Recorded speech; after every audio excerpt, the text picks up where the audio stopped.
Hey, this is John from JC Rock and Metal Reviews. I'm here with Brian from AYBL Maine, and we're doing another one of our top tens. Today we're tackling the Styx discography. So this is our top 10 songs by the band Styx. We're covering all of the periods, so they have a very large discography. Before I begin, I'm just going to ask you all to give us a few suggestions of some band names that you think we should tackle, and then we'll probably choose one of them for the next one that we do. So anyway, let's jump into it. Okay, I'll start, I guess. So my number 10, okay. So my number 10 is Man of Miracles, the title track from 1974. Okay. This one has James Young on vocals, and I like the intro. It has a very like epic feel. Sounds like a film score. And then, but like once that part ends, it goes into like almost like a very heavy riff. Like a lot of these like James Young songs are almost like proto metal or like I guess early hair metal. I mean, like that type of sound. Yeah. So I really like the guitar riff, and it also has like a deep purple feel. And I'm going to be mentioning that band like throughout my list as well. And I just like it. Really great guitar sound. And so that's my number 10. Good. Yeah, I went a little bit, I guess. I think we talked about it just before we started. You know, I do have some songs that are the traditional Styx songs that people are going to know. And then I'm going to have songs where they're very deep cuts. But this one in particular is one that everybody knows. It's not one that is necessarily was performed a lot, you know, because it was Dennis DeYoung's song. And when he split with the band, obviously they probably don't perform it live as much, but it was the only one that I have from that Wooden Nickels label for the first 4 albums. And it's Lady, and that's the song that he wrote, you know, his piano driven song that he wrote for his wife, his very first song that he ever wrote for her. You know, it got that traditional piano sound and that everybody would associate Styx with, especially people who only exposed maybe in the late 80s, early 90s to Styx. They're going to know that type of sound. So, but I picked this one here mostly because I wanted to pick something from one of the earlier albums that, and I wanted to pick something that was a little bit more of a ballad, because honestly, I didn't hit a lot of those when I actually did this list. So I went ahead and picked Lady here. It's a DeYoung track, you know, definitely piano driven, very nice, nice sounding track, very harmonic. So. Yeah, definitely. I like that. I actually have that a little higher on my list, so I'll comment on that later. But yeah, that is another good one. Okay, my number 9 is going to be Crystal Ball, title track from the 1976 album. This is a Tommy Shaw song. It's kind of, I guess you would call it a ballad. It has an acoustic intro, but it kind of has like a folk rock, I don't know, maybe like John Denver, that type of sound. But it is a prog song. They do add some keyboards in it later. And it's one of those songs kind of like that, like power ballad format, has like very like soft verse, and then like the chorus comes in. You hear more of the band come in with more of the keyboards and the electric guitars. So I really like that aspect of it. And it does kind of get proggy, like I said, you know, like towards the bridge. And yeah, it's a really good song. So that's my number 9. That's also my number 9. Oh, cool, we matched. Yeah, it's a match there. I really I like it because, like you said, about halfway through when the bridge comes in, there's this keyboard that's tuned to sound like a flute, so it gives it that very prog rock feel to it. But then there's like the guitars come right back in again, and then the rock sound comes right back in again, and this big crystal ball type of, you know, crystal ball. And it's like, you know, it's really got this really cool rock sound to it. So I like it, and for the reasons that you just mentioned, I thought it was very progressive. And I'm not really big into progressive bands. There's a few bands that I like, but I actually enjoyed a lot of Styx progressive stuff that I ran across when I ran this discography. So I got Crystal Ball at number 9 as well. Yeah, that's very cool. Yeah, they did have like a lot of like the progressive stuff, but yeah, they didn't actually go back to that, which kind of leads into my number 8, which is going to be from the 2021 album Crash the Crown, called Reveries. It's a short song, 3 minutes. They have a different vocalist called Lawrence Gowen. Starts out with some acoustic and electric guitars. but it does capture that like 70s sound. Like if you heard this on the radio and you didn't know, they just put out a new album and you think, like, wait, like what's this from? And you know, the vocalist Lawrence Gowan, he kind of does have kind of like a Dennis DeYoung sound to his vocal style. And very catchy, like I said, short song, 3 minutes. And that was why I picked it, because it was just the one that like stood out from their newer material. And I think that's probably like the only one I do have like past like their early 80s stuff, but it's a good song. Yeah, I know. I did that just came out like in July. Yeah, I it mean, just came out like about a month ago. I did review it. And so yeah, I mean, I just, you know, when I listened to it, yeah, it was a little different than even like you said, anything past like 81, 82. yeah. It was kind of different than, and so yeah, that's interesting. I didn't have any from that particular album. I mean, That's it cool. wasn't bad. It wasn't bad by any means, but they just had so much strong stuff in this weird, in this like 11-year period. Yeah. There's so much good stuff, especially off a couple albums. It was really tough to go beyond those, for me anyway. So I went a little bit more, you know, I always do this little wild card thing at number 8. And I know that there's probably Styx fans who absolutely hate this album, but I picked something from Kilroy Was Here, and I went ahead and picked Mr. Roboto. I didn't want to pick Don't Let It In because I really didn't like that song at all. So I did have Mr. Roboto on 45. I'll admit, you know, so there's a little bit of sentimental stuff there, but it's something that's so unlike anything that Styx had ever done, and it was so 80s. Everything in the early 80s like that had this new wave electronic based sound, and I think maybe a part of it was of the time. They wanted to fit in, they wanted to try to stay relevant a little bit, so they kind of mixed a little bit of their progressive style in with a little bit of new wave, and this is what you got with Mr. Roboto. Yeah, definitely. I actually will be mentioning 2 songs from that particular album, but well, I'll get to that when it comes. So where are we? We're in my number 7, is that right? Yeah, so my number 7 is Miss America from Grand Illusion. Came out in 77, and this was the album that is going to dominate my list, so you will be hearing later. This is a James Young song. Now it's kind of like, it starts out like slow, and like you think it's going to be a ballad or something, but then it's like really hard, like hard rock riff comes in. And it reminds me a lot of that early Def Leppard, and also Def Leppard have a song called, I think, Hello America, that kind of like reminded me of that a lot. But it does have that like almost like 80s hard rock or early 80s, maybe like almost like heavy metal sounds. It does get proggy at times, you know, they do add some like keyboards like throughout the middle, but it is just a very like catchy hard rock song. And, you know, I kind of like some of the heavier stuff, and that's why I chose this one. So it's a really good James Young song. Good. Yeah. Wow. Number 7 for me, I picked probably their most rock album, I would think, especially in this time frame that they had, was Pieces of 8. Yeah. So I picked Blue Collar Man, Long Nights. I thought it was one of the more rocking songs on there. I know it was about a friend of his who had gotten laid off, and he was on the unemployment line, and he really didn't want to be there. He actually we wanted to work, and it's really kind of about those things. But it's like one of those bands, you know, I mean, it's one of those songs where it's like more rock driven, more guitar driven than some of the stuff before seemed to have a lot more keyboards in it, a lot more keyboards on the bridges and stuff. This one just seemed to be right across the board rock, and that was indicative of everything that was on Pieces of 8.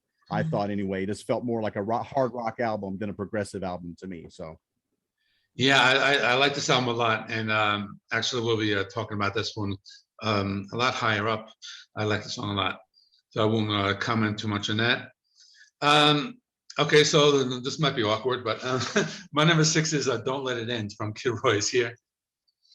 But I thought it was catchy. I thought it was a pretty cool ballad. It did have that 80s sound. It's just a classic ballad. And a lot of the ballads, that the big ballads that were like #1 songs I didn't choose. I kind of like, didn't like them. Like the one Babe, I'm just gonna tell you right now, that's not on my list, but don't let it, I thought it was, yeah, I thought it was just, I'm not saying I don't like it. I'm just saying I didn't choose that one. But I thought it was just a really, just a nice ballad. I like the lyrics, and it has a pretty cool like guitar solo. They added like an electric guitar solo like towards the end, and I thought it was a pretty cool song. So that's why I chose it at #6. Yeah. I feel bad now. No, that's Sorry cool. No, about that's all that. cool. That's all Yeah, I don't cool. know. For some reason, it just kind of, yeah, it No, just kind of it's didn't cool. stick Just the with me a song little didn't click bit. with But you, I do. huh? But next, Yeah. right, Yeah. exactly. For some reason, now what's funny is that I do have a ballad here as well, but it was one that did probably click with me because I remember this being played like at middle school dances to death, because that's about the age that I was. And like, everybody would always go out on the dance floor and dance to the song. It was the Best of Times from Yeah. Paradise Theater, Yeah. and it was like just one of those classic, it was one of those classic ballad songs that, was Yeah. like would fill the dance floor. When I think of songs like that, I think of songs like this and Open Arms by Journey. Yeah. Its intended purpose was to be a love type of ballad, Yeah. and that's what it was Yeah. for. And if there's an album that's going to dominate my list, it's going to be Paradise Theater. I'll let you know up front here, and this is the first one Oh, that's that's cool. really Actually, and counted actually here. But didn't choose any from that album, but wow, yeah. there we go. So this So will be yeah, the one that, this would be the, the the, one that most people know from it. But yeah, yeah, that is a good song. I mean, I like it a lot. I mean, that probably would have been like one of my honorable mentions or in my like top 15. Yeah. But yeah, like I said, yeah, Paradise Theater. I was like, for some reason, I like that album a lot, but I didn't choose anything from there. Hmm. So where are we? I Number said five, right? okay, we're on my #5. Okay, this is the ballad that you chose before, "Lady" from Styx 2. Dennis DeYoung on vocals, 1973. Like everything you said, it's a piano song. It's really great. It does have some progressive elements. Like they didn't like lose that prog. Does have a lot of guitar parts. The chorus gets a little like a harder, sound in the chorus. And it's a short song, like 3 minutes. But I think this is also like an important song. I think this is the song that like changed the band. Like if this song never happened, they probably would have just continued to be like a progressive rock band, and maybe not have like all those different like Dennis DeYoung style like theatrical ballads or the like soft rock stuff. Because I think this is the song that like really made them. This was their big hit. This Yeah. was the song that really made them like big stars. And also want to note that it came out in 1973. Now, if you heard this on the radio, it does have more of like a late 70s, early 80s sound. That's what I thought. And I thought it was kind of like ahead of its time. So that's why I did have it up a little higher. Yeah. So that's I mean, I think it was just one DJ or something like that Yeah. pushed it on his channel. Yeah, I think and it was that. just like it skyrocketed. So yeah, it changed the trajectory of the whole band if you think definitely. about it. Yeah. And you can see why maybe DeYoung probably thought after something like that maybe that was the direction the band should always go. There could be that thought process. I think that's what happened with the band, and that kind of like, I think that probably ended up causing conflict like in the end. Yeah. Because like we have these like guys like Tommy Shaw and James Young, and they probably want to do more of the prog or more of the hard rock, and he wants to do more of these like soft rock ballads, and yeah. And so the band ends up like not really sure what direction to go, but yeah, and you can tell. I mean, you can tell who you play a song and not even listen to who's singing yet, and by the tone of the song, you're going to be able to say, "I know who wrote that song." Yeah, whether it was Shaw or whether it was DeYoung or whether it was just Young, you'll know. You'll just know. Yeah. So, number 5 for me, I've got from Equinox. I've got Sweet Madam Blue. Yeah, it's a good one. It's like it's a bookend track. It's the very last track on the second side. I thought this is what made me think, wow, I really like the progressive stuff so much more. This one really stuck out to me. The vocals are really strong in this. It's got a lot of progressive elements to it. A little longer than a normal, normal song, which kind of goes along with progressive songs anyway. But I really, I don't know, I latched onto this song and I wanted to put it in my top 5. At first I'm like, I didn't even know it was going to make the top 10 because I had like a list of like 17, 18 songs. But the more I listened to it, the more I liked it. I just did. I thought Equinox had actually at least 2 other honorable mentions from Equinox could have made my top 10 toward the end. And, that is definitely. It's a good album. So that's a good album. I don't think I have anything from that particular album, but that was one of my. That probably would have been like an honorable mention for me too. That was another one of my standouts. So I did like a really cool progressive rock sound. Okay, so number 4, and you knew this was coming eventually. Mr. Roboto from Kid Roy's. It's the cheesiest song like ever on radio. It's very theatrical. It's over the top.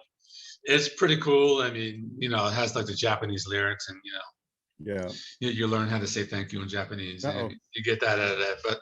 And it's almost reminds me like of those remember those like sci-fi films that came out but like after Star Wars, and like those like small film companies trying to capture. I don't know if you're into that thing, but there were a lot of like cheesy like sci-fi films came out in like the late 70s, and that kind of reminded me a lot of that. It just had that like whole vibe of the like B movie, and it's a catchy song. I actually saw Dennis DeYoung in the like mid 2000s. He gave a free concert on Long Island. It was in a public park, and actually I saw him, and that was like one of the songs he played, and it's just one of those songs that I've always liked. So. You can't blame them. I think in the 80s, it wasn't like they were the only ones who were doing something that was of the time. Steve Miller, had Abracadabra, which everybody kind of hated on. I like it. Even Golden Earrings, Twilight Zone was really considered different than anything they had done in the 70s. So that but I don't blame a band. No, I mean every band can try to stay relevant and not totally sell out, then I'm okay with that. That's what it's a fine song. I mean, it's kind of nostalgic for me. So I also remember the music video. I think they played it a lot on like when MTV first came in. I picked a number 4 for me. I picked from Grand Illusion. This is the only one I have from Grand Illusion. I have Castle Walls. Oh, cool. It's a really different sounding song. It sounds almost like there is like this medieval type of minstrel sound to it, that's kind of marching along type of stuff. And it just, and the harmonics when they come in and they start singing together harmonically, it sounds really great. So this song was like in my top 5 from the beginning. As soon as I heard it, I was like, of all the songs on Grand Illusion, I was like, wow, this is my favorite song from it. And it's like, I don't think this was released as a single, right? This wasn't released. No, and actually that song, I'd have to go back and listen to it. Like that's one of the songs that didn't really stick out for me, but that's pretty cool that you chose that, because I like that album a lot. I do have a couple more from Grand Illusion coming up. I mean, I like it. And I recommend people who want to try like prog rock, because I'm not a big Yes guy. I mean, I do like King Crimson. I like Tool. There's bands that I do like that are progressive. But if somebody wants to get into a little bit of progressive rock, I mean, maybe Styx is the place to start for them, because it's got just enough of the other stuff to give you a break from the progressive style that they have. It can maybe get you into it a little bit. This is a good song. Castle Walls. I recommend it. Yeah, it's also true. And Styx they're like a prog band, but their songs aren't like really, not all the songs are like 10 minutes. I mean, they have a few long songs, but they do have like a lot of like shorter songs. So yeah, it is a good starter band. So that's cool. I think my next one is from Grand Illusion, Come Sail Away. This one came out in 1977, and this one I've always liked, but I always like remember there's like an old episode of South Park. I haven't really say that. Have you? You probably remember that. I haven't really watched that show in a long time, but I used to watch it when it first came out. And the whole episode is about the song "Come Sail Away." It's like when you hear the beginning, it's like you have to hear the rest of the song, otherwise, like you'll kind of go crazy or something like that. Yeah. But it was such a funny episode. But the song is just so catchy because Dennis DeYoung starts singing, "I'm sailing away," and then it kind of goes on and on. And then there's like a second part where they say when the "Come Sail Away" verse comes in, and it's a 6-minute song, which is kind of long for like a hit single. Yeah. But it's just so catchy. It's just one of those songs that, like they said in the episode, that like once you start to hear it, like you have to like finish it. Like if it I think comes it was on Cartman, yeah. Cartman would automatically sing the rest of it. Yeah. You come in and you say, "I'm sailing away," and he'd start singing really fast. He'd be like, It's like if somebody starts singing the song, like he would have to finish it, otherwise like he would like wouldn't be right. Be able to relax. Yeah. So I think that it was because of that episode I've always liked the song. Yeah. So all right. So I did say that I had a lot from Paradise Theater. So my number 3 is the first song I ever heard by Styx. Of course I knew who the band. I didn't know who the band was. I just knew that was the band that sung it. So it's Too Much Time on My Hands. It was a nice little bridge where it seemed like there was just enough of the prog keyboard sound, but it was also very indicative of early 80s rock at the time. Yeah. So it fit right in, and it was just the right length. It wasn't a very long, it wasn't a long song. It wasn't like terribly short, but it wasn't a long song either. But it had that nice little, I love the beginning of it, where you got that don't, and then that big keyboards come in, and you get the big sounding of all that stuff. It really stuck with me at the beginning. That was my first time ever exposed to Styx. So the song has kind of stuck with me over the years, and I would always listen. I would had it probably in my top 10 right from the beginning. So yeah, that's a really good song. That one I don't have, but that probably would have been like in an honorable mention or a top 15, because I did like that song a lot. Yeah. But like you said, it does have that cool like hard rock sound, but it's also like the progressive, and a lot of Styx do have that. Okay, so my number 2 is the one you mentioned before, Blue Collar Man, Long Nights, from Pieces of 8. This one came out in '78, and this is the only song I have from that particular album. But like you said, it is the best song. Now the organ in the intro, it reminds me so much of like Deep Purple. I don't know, I think it's like a Hammond organ or whatever it is, but that sound, it just captures that like hard rock 70s, like like that Deep Purple style. That's why I like it. Almost almost like that like 80s metal. It's kind of like one of their more like heavier songs, but it's just a really great song. It's really great guitar sound. The keyboards sound great. It's not those like proggy like keyboards. It's that like hard rock, that rock keyboard. It sounds distorted just a little bit, right? The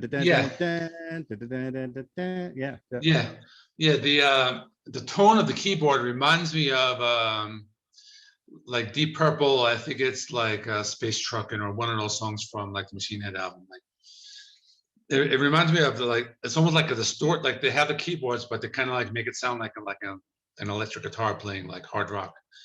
So that's why I liked it a lot, and that's why I have it all the way up at number 2. So that's definitely a great song. At least we both had it. My number 2 is again from Paradise Theater. I don't think it was released as a single, but it's Snowblind. Oh, cool. Considering everything else that was on the album, such a different sounding song. And it's just it's a good rock song. This is one of those guys. This is one of those tailgate songs. If you're hanging out with your buddies and you're drinking a few beers, you can have this. Like, that's one of the songs that you can have playing. And everybody's comfortable with everything that's going on. Yeah, this sounded totally different to me than anything that was on Paradise Theater, and I liked it. So I put it all the way up at number 2. I probably the top 5 for sure. I go back and listen to those all the time now, Yeah. easily. Yeah, they're just I got them right in my rotation now. So Snowblind, definitely. Cool. That's another song that didn't really stand out for me, but I'll have to go back and listen to it because like I said, there's so many songs. Not everyone stands out. So that's cool. So up to my number 1, and my number 1 is "Fooling Yourself," the Angry Young Man from Grand Illusion. This is a Tommy Shaw song, but it's a Tommy Shaw song that's like very like progressive. This is like very progressive rock. It has the piano intro, then the keyboards come in, and there's so many different like parts and layers to the song. The chorus is like really memorable. You got like the backing vocals come in like during the chorus.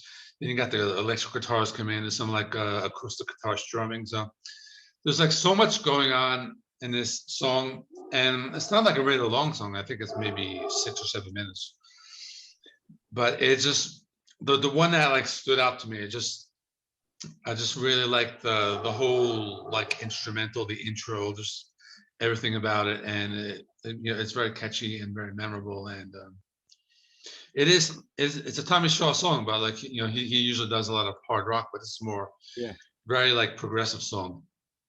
And there's and actually like almost got confused. There's like a Billy Joel song called "Angry Young Man" as well. And that's also like a progressive like proggy song, and I almost like thought they were like the same song, but no, they're actually 2 completely different songs. Yeah. So when Tommy, it seems like Tommy left the band for a time too, and he went to the damn Yankees. Yeah. In the late '80s, they had like 2 albums or something like that. Yeah, Ted Nugent and Jack Blades. Yeah. They did their thing, and it seemed like the band did get a lot softer during that period. Yeah, you could tell. I mean, when Tommy was off of there and DeYoung was making all the decisions, it was really, really, really soft stuff. Yeah, the few albums in the early '90s, and I actually didn't like choose anything from those. I didn't choose anything from it either. I from just those albums, but it was way too yeah, soft. yeah. I think like once Tommy Shaw left, the band kind of went in that direction, and all that's right. So kind of for number 1 for me, I'm sticking with the Shaw mentality. I say to Pieces of 8 because I thought it was still their best rock album. I picked Renegade. I know it seems cliche to pick this song. This is probably like one of 4 songs that most people can name. I mean, even you even like ask your wife or somebody like that if they know a Styx song, they'll know Renegade. I even been performed on American Idol by several contestants, I guess. But cool. Great, and it's a nice. I like the laid back intro that he kind of comes in, and it's just him, oh mama, and then the rest of the band comes in, and they don't start and when they do add the instruments, it's just like pow, it just jumps right into the guitar work, and it's really heavy all the rest of the way. And then like the bridge is just them harmonizing again, that whole beginning lyrics again, and then right back into the rocking sound again. I just thought that if you like Tommy Shaw as the big element of Styx, then this seems like the song that you would like, by the band. So definitely, this is a great song, and like I said, this probably like just missed my top 10. It is a popular song, but it is like one of those great songs. I think I liked like Blue Collar Man. That was the one that did stand out for me from that Pieces of 8 album. But they have like so many great albums, and like I'll probably be ranking these albums again, and I think like Pieces of 8 will rank very high. That's such a great album. So Grand Illusion is your favorite for sure. Well, yeah, if you kind of spoil the ranking. That seems like that definitely spoiled that one. Yeah, but that's why I think people would have figured it out anyway. But yeah, Grand Illusion, that probably will be my number 1. But everything else, we'll see where it will place. Yeah, I enjoyed doing the list. I mean, it was like I said, it got a little rough there in the early '90s for like that little span there where it was just seemed way too soft for me. But still, I think the strongest material was from basically, other than a couple outliers, from their first 4 albums, your stuff from Equinox, through Yeah. Kilroy was here seemed to be like the, you know, the meat of their Yeah. their good catalog. So Yeah. yeah. Yeah. So that's cool. Okay. So anyway, so let me end out the video. So for those of you watching, so please give Brian a sub. And we'll be back, like I said in the beginning, if you can throw us a couple of band names, and we will be deciding a little later. We'll probably wait for some of the comments to come in, and then we'll decide, and then we'll have another one probably in like another 2 weeks. So Yep. everybody, thanks for watching, and we'll be back. See you guys. Okay.